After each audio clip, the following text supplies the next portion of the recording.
j'espère que vous allez bien. Aujourd'hui, dans cette vidéo, on se retrouve pour un update lecture. Il était temps. J'ai 11 livres à vous présenter et donc j'espère que vous êtes prêts parce que j'ai jamais eu autant de livres à parler dans un update, j'ai l'impression. Donc, le premier livre que j'ai à vous présenter dans cette vidéo, c'est Bridgerton, tome 2. J'ai mis 15 sur 20. On suit Anthony, l'aîné de la famille Bridgerton, avec sa romance avec Kate. Si j'avais une chose à dire, c'est que je trouve que la série est meilleure parce qu'on dirait que dans la série, j'ai plus apprécié les personnages que dans le livre. Et aussi parce que il y a beaucoup plus d'ouverture d'esprit. J'ai passé un agréable moment, ça se lit vite, c'est divertissant. Pour vrai, Bridgerton, c'est que du drama entre deux personnes. Pour vrai, c'est très divertissant. La seule chose que je dirais, c'est que les deux personnages sont vraiment chiants. Anthony et Kate sont vraiment chiants à lire. Puis, je veux dire, je dis ça comme si c'était le pire livre, là. Bridgerton, c'est pas transcendant, c'est juste vraiment très divertissant. Anthony, je le trouve vraiment bof. Il a une attitude de pas très wow. Il est possessif, il pogne les nerfs pour rien. D'un bord, il la veut, l'autre bord, il la veut pas. C'est comme pas clair, il sait pas ce qu'il veut. Kate, je l'aimais bien, puis à un moment donné, il y a certains moments qu'elle me tapait ses nerfs un peu. Mais comme je vous dis, très divertissant, ça se lit vite, j'ai bien aimé. Ensuite, deuxième lecture, la sélection tome 2. C'est vraiment plate à dire, là, mais je me rappelle plus trop de ce qui se passe dans ce tome-là. Juste pour vous rappeler, la sélection, dans le fond, c'est comme une télé-réalité où ce que le prince doit choisir parmi 35 jeunes femmes, choisir qui va être donc la princesse qui va l'épouser. Et donc là, dans ce tome-ci, ils sont juste rendus à 6 filles, fait qu'on imagine que dans le tome 1, il y en a une couple qui sont partis. Le seul truc, c'est que je me rappelle pas ce qui se passe dans ce tome-ci.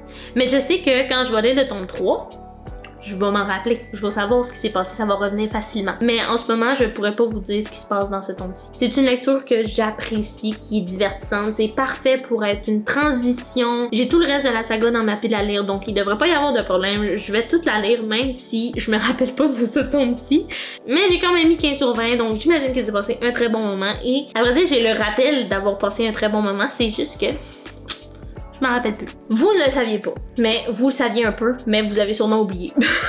Dans ma pile à lire de 2025, j'ai mis ce livre. Ça fait 3 ans qu'il était dans ma pile à lire. Et maintenant, il n'est plus dans la pile à lire, il est dans les livres lus. 47 cordes. J'ai enfin lu ce roman graphique qui est absolument énorme. J'ai mis 17 sur 20. Pour vrai, c'est un roman graphique qui m'a très grandement surpris. Je m'attendais absolument à rien du tout. C'était spécial. Ça... Si jamais vous lisez ce roman graphique, sachez que c'est vraiment spécial. Dans le fond, c'est l'histoire d'une métamorphe qui tombe en amour avec un harpiste. Et donc, l'harpiste vient de rejoindre un orchestre, une place dans un orchestre. Il fait un marché avec la métamorphe et ce qui lui amène 47 défis puisque une harpe a 47 cordes et donc 47 défis. Et s'il en échoue seulement un, eh bien, il n'aura pas la récompense qu'il a du marché. C'était super étonnant comme lecture. C'est vraiment surprenant. C'est dérangeant aussi. En passant, si vous n'êtes pas à l'aise avec la nudité, ce livre, tu peux ouvrir une page et ne pas t'en attendre. Et puis, il y a une femme complètement nue. je sais pas ce qui s'est passé, ok? Plus je le lisais, puis plus j'étais comme « What is happening? Why? » J'étais comme « Pourquoi je suis en train de lire ça? » C'est une lecture complètement dérangeante. On est dans l'univers de la métamorphe, là, puis c'est vraiment spécial. Comme tu la vois faire ces transitions parce que pour ceux qui savent pas, une métamorphe, c'est une créature dans le fond que quand elle voit quelqu'un, elle peut se transformer physiquement comme cette personne-là. Donc vraiment, on la voit switcher physiquement d'un corps à un autre. C'est tellement spécial. Puis là, plus t'avances dans le livre, plus il y a des trucs super dérangeants. Je comprends pas ce que j'ai lu. Genre, ce que j'ai vu, là, j'ai encore les images qui viennent dans ma tête. Puis j'ai comme, mais qu'est-ce que j'ai lu? Je m'attendais pas du tout à ce que ce livre ait ce genre de contenu. Ah, et aussi, si vous êtes pas à l'aise, comme je vous disais, il y a des gens complètement nus, mais il y a aussi des relations sexuelles montrées graphiquement. Donc, si jamais c'est pas votre tasse de thé, y allez pas. Moi non plus, moi, vous savez, si vous suivez mes vidéos, c'est pas ma tasse de thé. Il y a une deuxième partie qui est supposée sortir un jour, donc le jour où elle sort, je vais me la procurer. C'est sûr que je vais investir dans ce roman graphique pour savoir la suite parce que je suis vraiment intriguée de savoir la suite parce que c'est vraiment intriguant. Ensuite, j'ai lu On ne tire pas sur les fleurs pour qu'elles poussent tome 3. Je me rappelle que le tome 1, j'avais trouvé ça vraiment génial parce qu'on parlait d'incertitude dans la vingtaine, d'anxiété pis tout. C'est dans la vingtaine, comment on se sent perdu. Je pense que le tome 2, c'était comme mon préféré parce que à ce que j'ai vu, j'ai mis comme 18 sur 20. C'est comme la note la plus grosse de toute la trilogie. J'ai mis 16 sur 20 parce que j'ai quand même passé un bon moment. Puis j'aime super ça parce que ça passe vite, ça se lit vite. Puis j'ai peut-être été un peu déçue de celui-là parce que je pense que j'ai trouvé qu'on tournait un peu en rond. Mais pas qu'on tournait en rond, mais c'était comme par rapport aux autres tomes, on dirait que c'était plus trop dans le thème. J'ai été un tout petit peu déçue. Pas trop, mais juste un peu. Ah! Je vous ai pas montré les choses dans le bon ordre. On n'était pas sur les fleurs, c'était supposé être l'autre livre que je vous présente après celui que je vais vous montrer. Donc, celui après 47 cordes, c'est Ella et les 4 royaumes. Pourquoi je l'avais dans ma pile à lire? C'est parce que l'autrice du roman, c'est une youtubeuse que je suis depuis plusieurs années. Quand elle a sorti son livre en 2021, et ben, je me suis dit, je veux, parce que je voulais voir ce qu'elle avait écrit justement. Et puis, je pense que c'est ma soeur me l'a donné à Noël ou pour ma fête. Je pense que ça faisait un certain temps qu'elle était dans ma pile à lire, mais on dirait que j'étais jamais comme prête à le lire. Et là, je l'ai lu et j'ai mis 15 sur 20. Je pense que j'ai été un petit peu déçue. Je m'attendais à adorer. Je sais pourquoi j'ai été déçue, puis c'est pas la grosse déception, là, je veux dire, c'est correct, là, ça arrive. Dans le fond, c'est un roman jeunesse. Et je vais vous dire le résumé. On est comme dans un univers où il y a 4 royaumes. Le royaume des corbeaux, le royaume des dragons, le royaume des abeilles et le royaume des hiboux. 4 royaumes indépendants, puis c'est bientôt la guerre. Et là, elle vient du royaume des corbeaux, puis elle a été promise en mariage à un des princes du royaume des dragons. Elle veut pas se marier. Je m'attendais à comme m'attacher au personnage et malheureusement, je me suis pas full attachée parce que le roman va trop vite. Ça avance trop vite et ça fait que j'ai pas le temps de m'attacher parce que les événements se passent littéralement trop vite. Mais c'est parce que c'est un roman jeunesse. Les romans jeunesse, eh bien, vu que c'est pour jeunes, pour enfants, pour ados, pré-ados, peu importe, vu que c'est plus jeune, les événements doivent se passer vite parce qu'il faut que les enfants restent attachés à l'histoire. Mais ça fait que moi, personnellement, j'ai pas pu m'attacher autant que j'aurais voulu. Rien n'empêche que c'est très bon, là, je veux dire. J'aurais clairement pu, si on avait eu plus de temps avec les personnages, j'aurais clairement pu m'attacher. Pour vrai, il y a des personnages qui sont tellement adorables. J'ai vraiment apprécié ma lecture, j'ai passé un super bon moment. La fin, je pense qu'elle m'a quand même surprise. Ensuite, donc, vous avez sûrement déjà vu le reading vlog si vous me suivez régulièrement. J'ai lu Jamais plus de Colleen Hoover, donc je vous réfère directement à ce reading vlog. Je vais quand même vous en parler sans vous dire trop, parce que je pense que c'est vraiment un livre qu'il faut que tu ailles complètement aveuglément dedans. J'ai mis 19 sur 20. Je l'ai vraiment beaucoup aimé. Ça valait pas un 20 sur 20 pour moi, mais je l'ai vraiment beaucoup aimé. Ça m'a complètement bouleversée. Petit résumé, c'est l'histoire de Lily. On commence le livre et Lily va à l'enterrement de son père qui est décédé. Et puis elle revient chez elle et elle va sur un toit d'un immeuble et elle rencontre un inconnu avec qui elle parle et c'est vraiment une conversation super profonde pour dire à un inconnu, ça n'a aucun sens. Elle a sorti des choses qu'elle a littéralement, je pense, jamais dit à personne.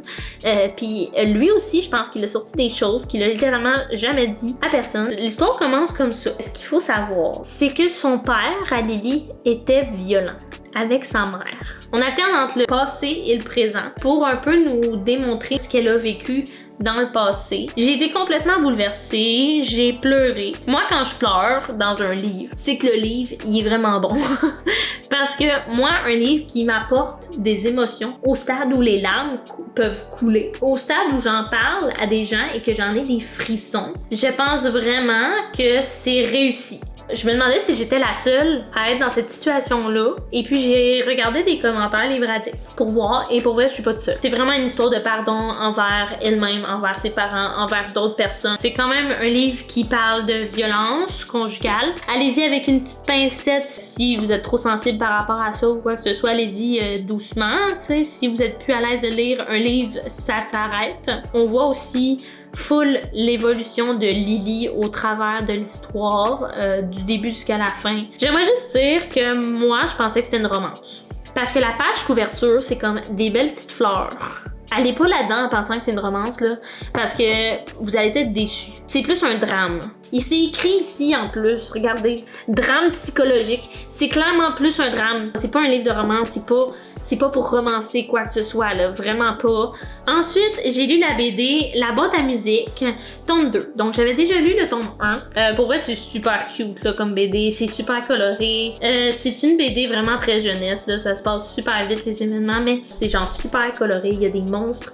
Le tome 2, tu sais, c'est juste dans la continuité de l'aventure. Regardez les dessins, là. C'est tellement beau. Ensuite, j'ai lu Les Mémoires des Vanitas, tome 1 et 2. J'ai vraiment beaucoup aimé. C'est un manga avec des vampires. Dans le fond, c'est l'histoire de Noé qui arrive à Paris à la fin du 19e siècle. Noé, c'est un vampire et on est dans une société où il y a des vampires et des humains. Mais il y a une règle, les vampires ne peuvent pas tuer les humains parce qu'il y a eu comme un deal qui s'est fait entre les deux communautés. Ils peuvent pas se tuer. Cependant, en ce moment, au moment où on lit les mangas, il y a des attaques vraiment mystérieuses. Il y a plusieurs vampires qui attaquent les humains. Puis c'est vraiment mystérieux parce que c'est comme si les vampires se font attaquer d'un être super mystérieux, assoiffé de sang. Et il tue les humains. Puis là, on est comme là-dedans. Puis là, Noé, lui, il cherche le grimoire de Vanitas. Et là, on le suit là-dedans. Le tome 1, j'y ai mis 17 sur 20. Et le tome 2, j'y ai mis 18. J'ai vraiment beaucoup aimé. Il y a full d'action. C'était super intéressant. J'ai hâte d'avoir la suite. Et je sais qu'il y a un animé aussi. Fait que ça se peut que je regarde l'animé. J'ai lu... Si vous avez déjà vu mon vlog sur Sandbanks, j'ai acheté ce livre là-bas. Et dans ce livre, il y a 3 nouvelles. Il y a Destroy Me, Fracture Me et il y a aussi le journal de Juliette, qui est la fille principale dans Shatter Me, ok? Comment ça fonctionne lors de Shatter Me? C'est que tu lis Shatter Me, après tu lis Destroy Me, après tu lis le deuxième tome, puis ça y va comme en bond de 1, 1.5, 2, 2.5, 3, 4, 4.5, 5, 5.5, 6. Puis là, donc, j'ai lu le 1.5 qui est Destroy Me. C'est super intéressant. C'est la perspective d'un autre personnage dans Shatter Me et c'est super intéressant. Là, je suis en train de me dire qu'il faut se passer des affaires. J'ai pas mis de notes, mais j'ai passé un super bon moment. Ça s'est lu super vite. J'aime ça quand ça se passe vite. C'était vraiment cool. Donc, comme vous pouvez voir, je l'ai pas terminé parce que, faut que je lise les autres tomes avant de pouvoir lire les autres nouvelles. Et le dernier livre de cette vidéo, Trône de verre. Donc, Throne of Glass. Sachez que depuis que j'ai lu le tome 1, j'ai vraiment beaucoup envie de lire le tome 2. Je l'ai pas avec moi, mais je l'ai demandé à Noël. Et j'espère vraiment beaucoup l'avoir à Noël, parce que je le veux. Dans le fond, on est dans un royaume où la magie est interdite. Il y a une très célèbre assassineuse qu'on va suivre tout le long du livre, qui est Selena Sardotien. Est-ce que j'ai bien dit? On la suit tout le long de l'histoire. Elle est absolument incroyable. Pour vrai, badass. Elle est emprisonnée dans la plus grande prison du royaume. Et là, le prince vient la voir et lui dit « Si tu veux être libre, participe à un tournoi. Si tu gagnes le tournoi, tu vas servir au roi en tant que champion du roi durant 4 ans. Et puis après, tu as le droit à ta propre liberté et ton nom va être effacé de tout ce qui est de mauvais. » Elle accepte le marché et elle se rend au royaume de verre. Il l'emmène au royaume et elle participe au tournoi contre plusieurs champions. Et le but étant qu'elle gagne pour gagner sa liberté à un certain point dans sa vie. Et c'est absolument incroyable. J'ai adoré. Je trouve que Selena est vraiment forte. Autant elle arrive à avoir des moments de faiblesse qu'on voit. Il y a plein de personnages que j'aime, que je sens que je vais m'attacher à un point. Déjà, Selena, je l'adore. She's so badass, là. J'ai juste envie de lire la suite. J'ai adoré. J'ai mis 19 sur 20. Pour moi, ça valait pas un 18. J'ai vraiment hésité, ok? J'ai vraiment hésité. Parce que d'habitude, pendant que je lis mon livre, je commence comme à me faire une idée sur qu'est-ce que je vais mettre comme note.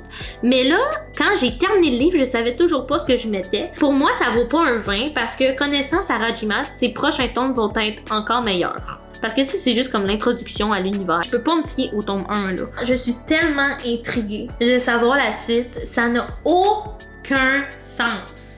C'est pas mal ça, c'est ce qui met fin à l'update lecture. J'espère que ça vous a plu.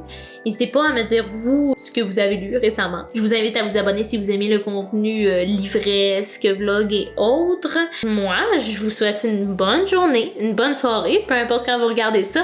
Et on se dit à bientôt!